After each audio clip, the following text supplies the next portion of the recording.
Ալիևը և տեղական նշանակության Ալիևը համատեղ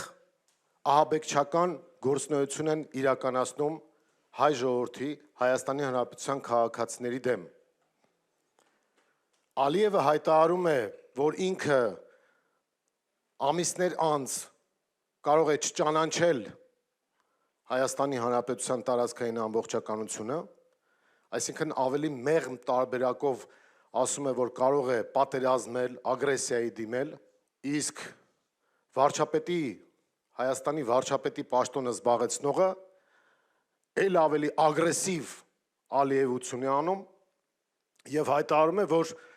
կոնկրետ սեպտեմբերին լինելու է ագրեսիա պատերազմ, եթե հանկարծ ինքը չվերընտրվի։ Այդ տրամաբանությամբ ստացվում է, որ Հայաստանի ներքաղաքական կյանքում իդեմս քաղաքացիական պայմանագրի քվեարկվելու է ոչ թե Նիկոլ Փաշինյանը որպես ապագա կամ վերարտադրվող վարչապետ, այլ քվեարկվելու է Ալիևը,